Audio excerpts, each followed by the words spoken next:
Kitco News special coverage of Paris Blockchain Week Summit is brought to you by Okra, permissioned DeFi composable index and strategy execution platform. We're talking to the founder and host of London Real, Brian Rose. He is a broadcaster, former Wall Street banker turned YouTube celebrity. Brian, welcome to the show. Great to be here. Thanks for your time. Loving what you guys do. Oh, loving what you do. You've got a big fan base, so a lot of people who watch your show know who you are. For those who may not have seen your program or have watched your interviews, tell us a bit about your background. Yeah, so I'm the founder and host of London Real. We've been broadcasting on YouTube for 10 years, just celebrated our anniversary. Right. Over 2 million subscribers on that platform. I think our video has been watched over 1 billion times. And then a year ago, I founded the Crypto and DeFi Academy. Nice. So I've graduated over 1,000 students in over 50 countries in basic crypto protocols. So It's been a crazy adventure. I ran to be mayor of London last year, and it's just been a very different experience from who I was before, which was a Wall Street banker. I spent time in New York City, Chicago, and London doing fixed income derivatives, credit derivatives, and I saw the kind of deep inner beast of our central banking sector. I walked away from it for 10 years, and now I'm back with a vengeance for crypto and DeFi, and I'm trying to bring a different take to it, and I love this market. We're going to come back to crypto, your education program, and why you transitioned to the crypto space. But first, let's talk about the state of financial affairs around the world. You've worked on Wall Street, you've interviewed a lot of economists, so you've got a good sense of what's going on currently and in the past. How would you describe the current state of affairs from a financial perspective? What are some of the things that bother you right now with our financial system? Well, 2020 was a huge paradigm shift because we saw all of a sudden the world in a different way, and people that had never noticed before started to see that the government's printing money in excess, that we maybe don't have the freedoms that we thought we had. And I think people started to really, for the first time, also see blockchain as an alternative to what a currency could be. And so I saw a lot of people changing the way they think about things. Also, we saw our information being restricted, social media, et cetera, and we started asking questions about our health and who we are. And so this is a time of inquiry and a time where people are thinking maybe the old way isn't the way we need to go in the future. And that means governments, banking systems, information systems. And so people are questioning things. And I think it's a time for innovation. A lot of people feel uncertain, but we also see a lot of solutions at the same time. So I'm super optimistic. I'm also super sometimes wary of where our current system is heading. So we're at this kind of really strange crossroads right now that some people find exciting, some people find scary. Yeah, you've never experienced this level of quantitative easing in your career on Wall Street, have you? No, it's something we've always talked about and saw. I started on Wall Street in 1993 as a fixed income derivatives trader at Bankers Trust. And, we talked about this concept of quantitative easing, but we never saw the Fed pump money into the system. They controlled short-term interest rates. That's all they really did. They never bought back securities out through the yield curve. So this is something we saw happen after the financial crisis in 07, 08. And then, of course, with lockdown, that went out of control. And I've never seen anything like it. I don't really know how to even react as a banker because all my preparations was based on things that you could control. I guess it's good for commissions. Yeah, it's probably good for commissions, and now my mom knows what quantitative easing is, So maybe the world is becoming more aware. We used to just trust the bankers and have them run our money. Right, okay, so with quantitative easing comes inflation, comes a lot of other side effects, if you want to call it that. Now, first of all, do you agree with what the government has done since 2020? Was it necessary to have printed an astronomical, unprecedented level amount of money? I've heard both camps. Curious to get your thoughts. It's a great question. I had a guy named Jeff Booth on my show who wrote a whole book about deflation before the crisis happened. Yeah. And he said that every society, back to the Romans, to the Weimar Republic in Germany, always ends up overprinting their money and it fails. So it's almost a human phenomenon, one of a lack of discipline perhaps. And so I could sit here and call out the Fed and said they printed too much money. But also it's a very human reaction when you don't have a disciplined system set in place. And so as opposed to try to point my finger and say print less, it's almost a phenomenon of a fiat currency. And that's why when I look to blockchain, I look for a way to be more transparent and more disciplined. So I won't say it was the wrong thing to do. It was almost what they had to do. And again, they work on an election system that's decided by voters, and then they have to put in a financial policy to make those people happen. So the system is almost destined to fail as a human experience. And that's why looking at technology is maybe a way to break that cycle. That's been a 2,000-year cycle. You've worked through, I guess, a few major market crashes, 2008, what we had in 2020. Were you on Wall Street in 1987? No, I missed the stock market crash, Right. but I saw the Asian crisis, the Russian crisis. 2000, you were there for Yeah, the mortgage crisis. I went through it as a credit derivatives broker in London. It was good for business, a lot of volatility, and then it took the market out. I've seen so many crashes before, but I never saw this level of printing money. And it's disturbing. It's also one thing you see as a trader on Wall Street is you realize humans are cyclical. There'll be another crash in 10 years. There'll be another crisis in 5 years. We're just not good at long-term management of our finances. And that's why I think you have to look at some other ways of putting discipline in that system. Well, let's just speculate as to what may happen. So if you just take a look at the last 3 crashes, you've got in 2001, tech bubble crash, so overvaluation of tech stocks, a sector that was relatively unknown at the time. I was there for that. I was the CFO of a dot-com startup in New York City, and we watched it go up, and then we watched it crash, including my equity. And so, yeah, I was there for that. 2008 mortgage crisis, so root causes were different. 2020, we had COVID, which was unprecedented, so huge amount of fear in the market. Now, what's building up for the next correction? Like you said, cyclical. Another crash is bound to happen. What's winding up that could lead to a crash, you think? Well, one thing about being, say, in the crypto space is everybody wants to sell out fiat currencies as in something that's just not long-term viable. I actually personally think the dollar is going to be here for a long time. It's still the best currency in the world. It's backed by the best government, the best military, maybe some of the smartest entrepreneurs in the world. So I don't think it's going to end anytime soon, which means we're stuck in this same system of further printing and further the world dealing with the system. I don't think crypto is going to challenge that per se in the next 5 to 10 years, but I think we're going to start to see a parallel world. It's like those old episodes of Star Trek, where you get to see another world that exists over here. If you look at the future price of everything in Bitcoin, it goes down in price. It's deflationary. The future price of everything in dollars always goes up in price. If you get most people to think about that, they said something's wrong with this system. So yeah, I expect another crisis. I expect even more quantitative easing, but I also expect the dollar to still be viable and usable for at least 20, 30, 40 years. I'm just going to challenge you on a few points just to play devil's advocate Please. here. Now, you mentioned that we're in the best government. Some might disagree with you and say, well, the government's mismanaged our money. Inflation's out of control. That's the government's fault. Some would say that, look, the foreign policy of the United States is a mess. The dollar is losing its status over time as a global reserve currency because at the same time, the US is losing its empire, losing its hegemonic status as the world's superpower, sole superpower. We're moving towards a multipolar world, they argue. The US is no longer the only big kid on the block. We've got China, we've got other players as well. We've got China and Russia de-dollarizing.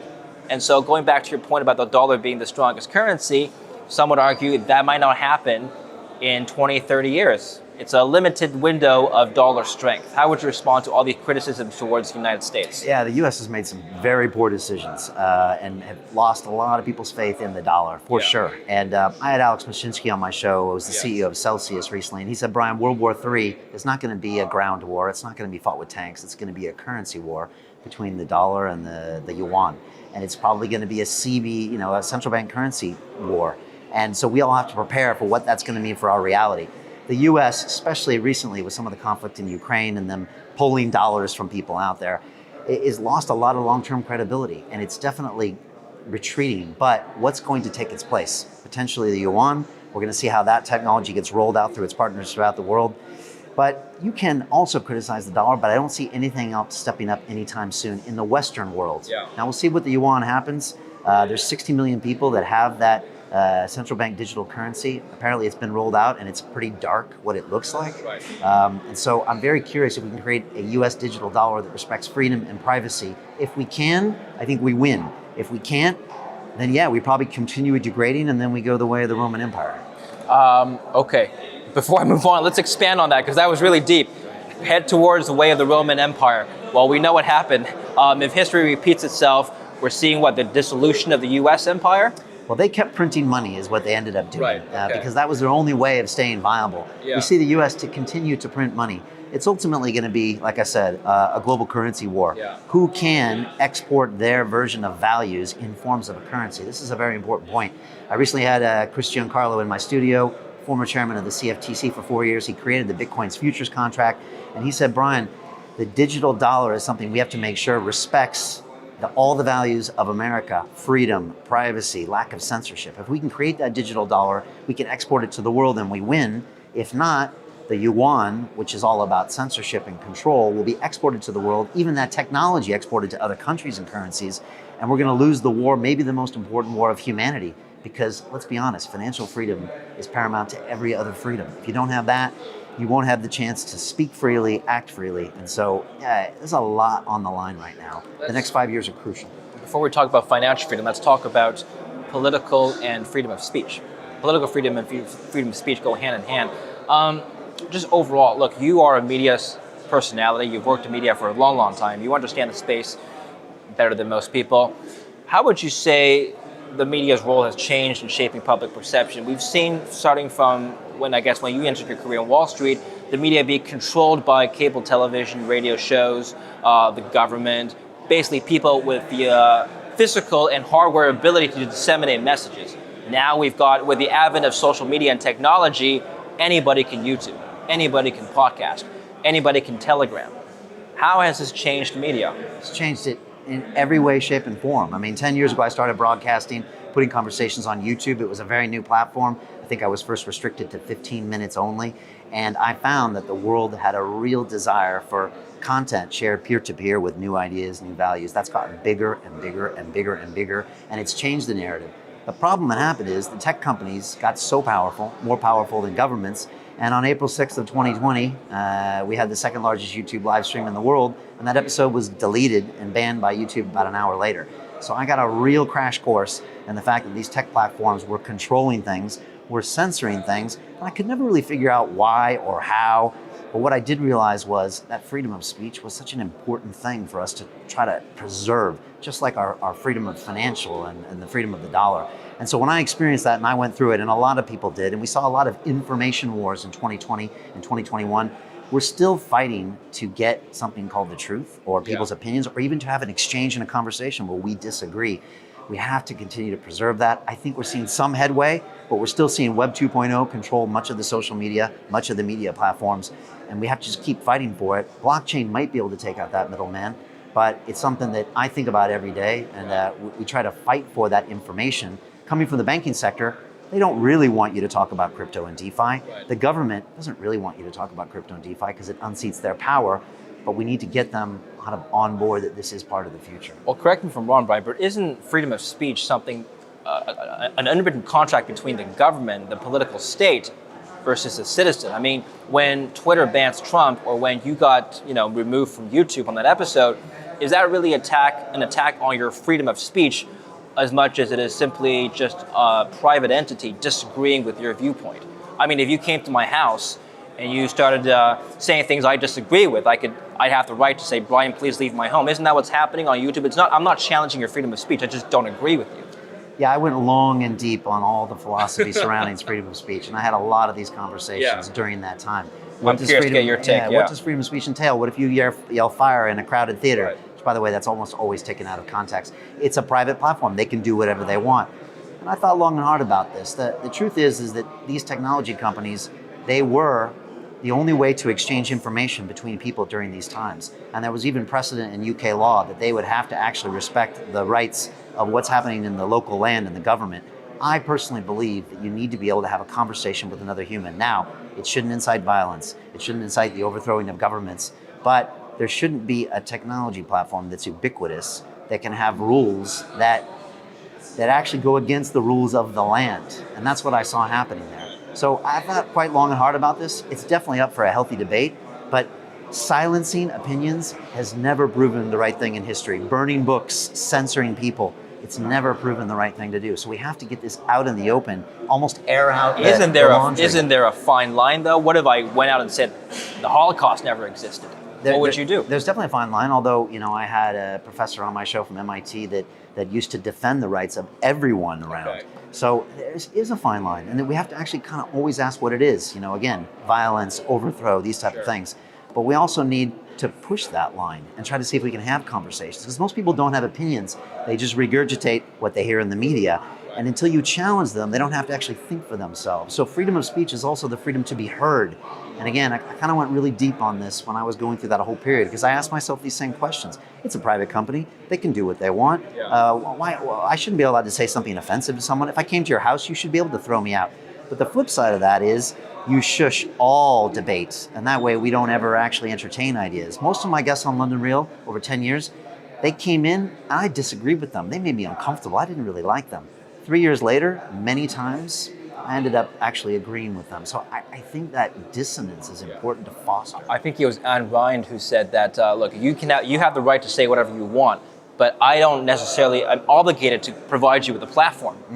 It's an interesting point of view. Yeah. Again, what is a platform these days? Right. That's kind of fascinating. And again, as we go from Web 2.0 to 3.0, Right. Maybe I'm on the blockchain where people want to individually consume what I want, and I don't have to check with a gatekeeper like Sure. YouTube or a Google. And again, I thought long and hard about this. I had a 10-year relationship with YouTube. It's not as if they were some bad guy trying to do this. They were actually acting on behalf of all of the users, all of the sponsors, all of this. It was a collective. But we have to keep this open debate up. You can't ban people from these major technology platforms. I just think it's the wrong thing to do. Well, let's talk about financial freedom now. Big problem that a lot of people are facing is how to feel financially free from this system that they find oppressive. I'm talking about inflation eroding your wealth. I'm talking about the inability to transfer wealth across nation states. It's difficult to. I guess it's where blockchain comes in, because previously, before blockchain, it was difficult to transact large amounts of money at a very, very low cost. So tell us about how blockchain could be the answer to financial freedom.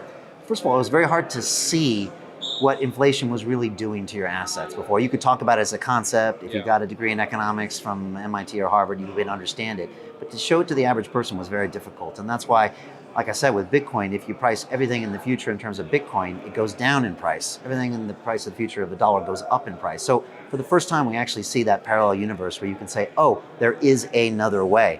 And now people like my mom, 78 years old in San Diego, California, knows what quantitative easing is, knows what inflation is concerned about their dollars, which used to be all you would do. Put it in the savings just a very educated person. Yeah, well, she is now. And so now they're seeing cryptocurrencies as an alternative. Stablecoin yields got a lot of people eyes open. First Bitcoin was the gateway drug of crypto. Then it was stablecoins, because you can get an 8% yield on your dollars. And people said, well, wait a second, how can I get that and I can't get that in my banking account? Well, let me question, maybe that's the Federal Reserve. Maybe the dollar is being held down on your yields, and the crypto shows what it's really worth. It starts to have conversations, and so I find this extremely interesting.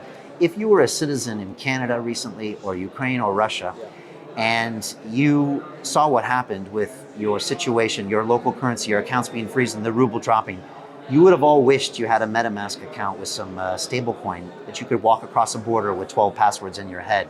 All these things are becoming almost no-brainers for people to protect their assets, control their assets. So it's an incredible time. It seems to be happening at the perfect time to have this parallel asset. If we didn't have crypto, I don't know the conversations we'd be having right now. And so many people are now involved in this asset space. Let me ask you this, just Brian. Do you feel like your financial freedom is at stake or is challenged right now? Well, back in 2020, my PayPal account got pulled, when we got banned on YouTube. And so for a while there, I thought, are my bank accounts going to be pulled? Is my business going to be persecuted because of something someone said on my show? By the state? Well, by the banking system, by anything. Could have been the government, Ofcom. And so I had a real brush with the realities of what could happen. So every day, do I walk around thinking my assets will disappear? No, but I have seen that it can and could happen. And so I start to look at some of these other systems that are trustless and permissionless, and I can have custody of, and it's starting to make sense for a percentage of a portfolio to be in there. Again, I'm very conservative, but this technology makes sense even from a freedom perspective. So I don't worry about it every day, but I've had to brush with it. And you never know what's going to happen. Look what happened in Canada recently. You're involved in a protest. Not only is your crypto suspended, your bank accounts are suspended. Most people would have never thought that could happen in a G7 country. If you're in Russia right now, even if you're in the East and have nothing to do with the conflict, your local currency has now gone down. Your real estate prices have gone down, and all of your stock prices have gone down. So it's viable. In Canada, if you're labeled as a terrorist for protesting against the government, your bank account could be suspended. Yeah, Was that something that you envisioned it to happen? In a first world G7 country, like you said? I would have never thought that would have happened. But then again, I don't know why I didn't think that could have happened. It was a great wake-up call to everyone that it could happen. And stranger things have happened, and they will continue to happen. So we all need to take control of your finances now. You can't just let the bank handle it anymore, which is the way we grew up. So why would you, as an individual, invest in cryptos or Bitcoin in particular? Is it a way for you to move away from the government, or do you have another thesis? So first of all, diversification is very good. Okay. Having control over my assets that don't depend on a bank or a government or an exchange or a regulator, also very important. Having things that are stable, having things that are diversified, invested in a technology as well. I love all of these concepts. Okay. Again, I don't put a huge percentage of my portfolio in there, but I'm also educating myself by doing that. Will that move more in the future? Yes. As we get better security options, I think yes as well. Yeah. We also need some clarification on regulation as well, because we all forget who got Al Capone. It was the IRS. They got him for tax evasion, not for the 100+ murders. So you have to make sure you do everything right by the government. That's and follow right. those laws. Yeah, tax but evasion. We can educate those regulators. Governments aren't some separate people than us. They are us. And again, I ran for office in London. I almost became the mayor of London. Politicians care about two things: your vote and money that they can spend to get your vote. If you show them a better way of doing it, they will do it. So every day I try to come to work and try to educate everyone out there. I get them by taking action. Most people are terrified to put money in crypto at first or stablecoins at first, but once they do, they realize that it is the path for the future. So, do you think that governments are using cryptocurrencies now as a promotional tool to gain popularity, especially amongst the younger people? You definitely see it more than you used to, where parties say, I'm crypto friendly. Right. Are they really crypto friendly? Yeah, I mean, you need to show it by your actions Right. more than anything. But crypto does one thing amazing, is they build communities like nobody else, even better than a political party to a certain extent. So they know they can tap into a community, and this community cares about their assets. But the proof is in the pudding. I mean, they can talk the talk, they need to walk the walk. We need to see the regulations happening. We need to see the SEC advised, the CFTC advised. We need more than the president saying we're going to take a look at this for now. So I always tell my students in America, contact your local congressman and senator and tell them how you feel and get them to enact those policies. We need fair regulation. We need a lot of decisions made, and probably not by the SEC. And crypto sectors that you think have the most potential for growth? Yeah. I jumped into the space about a year ago to get re-educated after having little brushes with it over the years. I come from a finance background, an engineering background. What I find super exciting are the following things: layer one solutions that speed up everything on the internet, because Ethereum has just slowed down, a victim of its own success, high gas fees, et cetera. And I'm finding a ton of brain power and billions of dollars invested in what could be just faster blockchains in the future. Stablecoins, extremely exciting. Again, when I first looked at a US stablecoin, I thought that's brilliant. The algorithmic stablecoins happening with Luna are incredibly fascinating. People are seeing yield that they can get. My daughter is 18 years old. She owns stablecoin, is getting a return on her investment. When I was 18, I never had an asset that returned money. We wouldn't have had one unless we bought a property and maybe rented it out. Yeah, or a CD or something like that. Yeah. Now, children are having a real relationship with money. And again, they don't teach money in schools. And I had Robert Kiyosaki on my show, author of Rich Dad, Poor Dad. And he said, Brian, poor people work for money. Rich people make money work for them. And I'm seeing now that average people can make money work for them by owning an asset that returns, yield like a stable coin. So I like that, but I'm also learning that the metaverse and the NFT space is all interconnected. So you can't just look at DeFi, you can't just look at Bitcoin. The metaverse is extremely exciting. We're all in a metaverse right now. People are watching us, through a metaverse. And so that's going to be a crucial part. And GameFi, or those metaverse tokens being financed, actually was one of the reasons Axie Infinity got so popular. And that's what Yatsu told me when he was on my show last year. He said, Brian, if it wasn't for DeFi, we wouldn't have had the success in the metaverse. And then finally, NFTs. They're fascinating. Again, they're just non-fungible tokens. Most things in the world are non-fungible, like a business or a piece of property. But you have to understand all pieces if you want to be in this space. So I guess those are the four sectors I'm going into. You don't think NFTs are a bit too frothy right now? I think some are frothy, but think of an NFT as all of your medical data. Think of an NFT as all of your browsing data on Facebook that you can plug into a platform and be paid thousands of dollars a year for. Think of an NFT as your identity. So yeah, a JPEG with an ape head on it. Some of them are quite good and the networks are quite good. Some of those are overvalued, but the concept of a non-fungible token It's going to be here forever, and we're going to see it evolve into these fascinating ways. It includes membership, it shows provenance, it shows whatever the digital flexing, it expresses your personality, gives you access. It's going to be here to stay, but yeah, don't be careful where you put your money in NFTs. If you spend $1 million in a JPEG of a rock.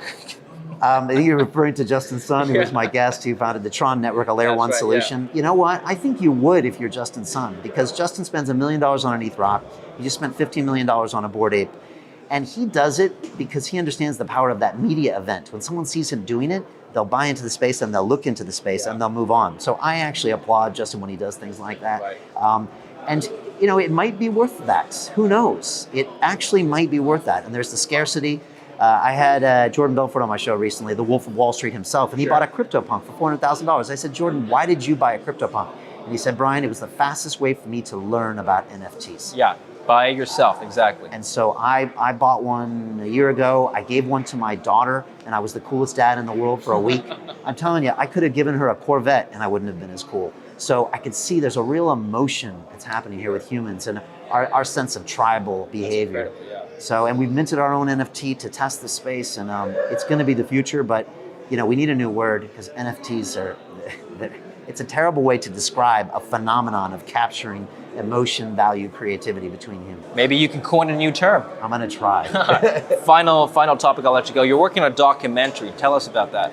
You know, we've always made documentary films over the years at London Real, usually with topics or guests that have kind of made us interested. I ran an Ironman race. I had an ayahuasca ceremony. We're always looking for things. So when it comes to crypto, I think the best way to tell a story is through reality. And so, yeah, we've actually worked on a documentary last year, did some filming for one today as well. And we want to show people the journey that an individual takes to get into crypto because we're storytellers. We've always learned by telling stories. I have two young boys, they're 4 and 5 years old.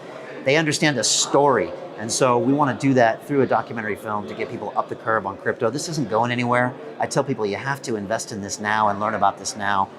You can't outsource your finance and your future and your freedom to institutions. You have to take responsibility. And with that comes a lot of power and you have to take it seriously too. So yeah, that's what we're doing. Always creating media, always trying to get the word out there, always trying to educate people. I want to educate the next 1 billion people in crypto and DeFi. That's my plan. All right, well, we'll look forward to that documentary when it comes out. Thank you so much, Brian. Thank you. Appreciate what you guys do. You guys are incredible. Oh, you too, Brian. Thank you for your kind words. And thank you for watching Kitco News. David Lin. Kitco News special coverage of Paris Blockchain Week Summit is brought to you by Okra, permissioned DeFi composable index and strategy execution platform.